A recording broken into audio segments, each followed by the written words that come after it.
Women's Health magazine says they're some of the worst purchases you can make at the grocery store. Joining us with 8 foods that you should never eat is nutritionist and the founder of Nutrition Bite, Alyse Levine. Thanks for coming in. Hi, Alyse. Thanks for having me. Hi. All right, so when we're grocery shopping, what is it that we should be looking out for? Yeah, so a lot of people, all they do is focus just on the nutrition facts. They're looking at things like the calories or fat or sugar grams, but oftentimes that's not the whole picture. So let's talk about a few examples of when that's not the case. Okay, so we have a list of things that you're saying we should never eat.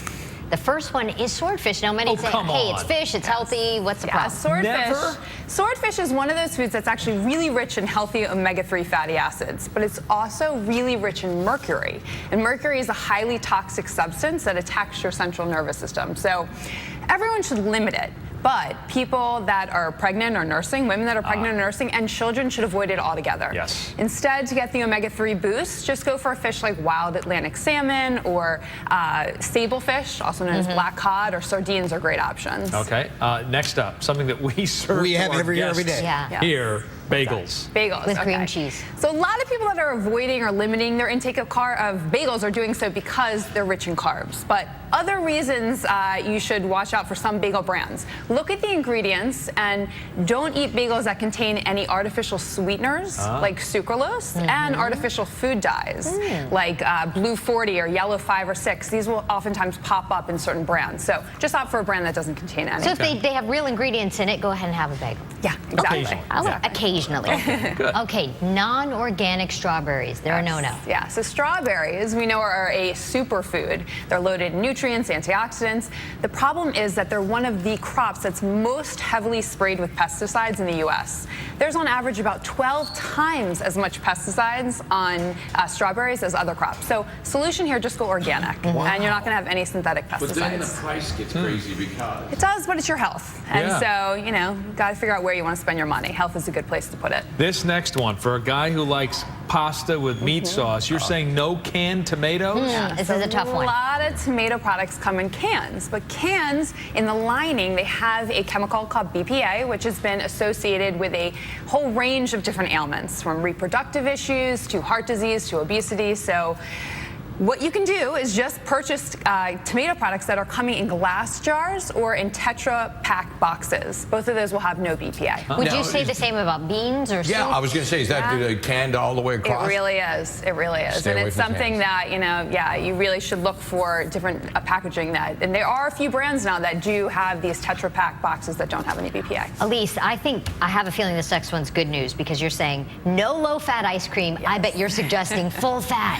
Yeah, this is one of the favorites among many. I see the low-fat and reduced sugar ice creams popping up all over the market. And the reality is, I'd really much rather people go for the full-fat versions. And this is because, first of all, if you turn over the packages and start looking at ingredient lists, on the diet versions, they're about a mile long. Half the ingredients are not pronounceable, they're not recognizable. You look at you look at a full-fat one, there's a handful of ingredients at the most, and you know what they are. Plus, it tastes so much better. So the real stuff, you can have a few satisfying bites and serve it in. Have it. Yeah, have it, and serve it in a little container. This next one I don't get. Microwavable popcorn. What's wrong with that? So I have 2 issues with microwavable popcorn. The first is that this fake buttery flavoring that a lot of them have, it contains an additive that has been linked to different respiratory issues and illnesses.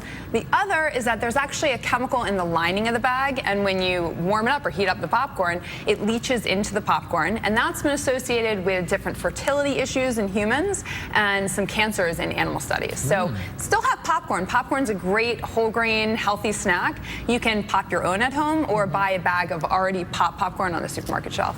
White chocolate is a no-no. Yeah, so for people who love white chocolate, just don't convince yourself that you're getting any of chocolate's health benefits. So the heart health benefits in chocolate are coming from its rich cacao content, and dark chocolate is very high in it. White chocolate is none. This is going to kill Sam Rubin. Frosting. No frosting? No frosting?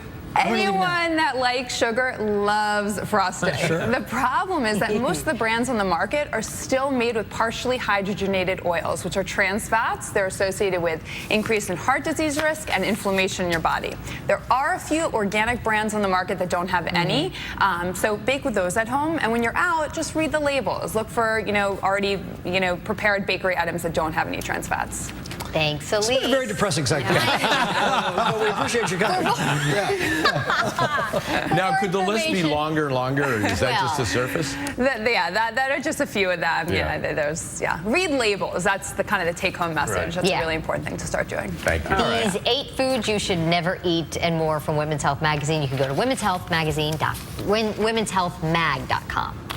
And for more information on Alyse Levine and her new online weight loss program called Eating Reset, you can go to eatingreset.com. Is that right? Yes. Okay. Thanks so much. Thanks, Alyse. Yeah. Thank you.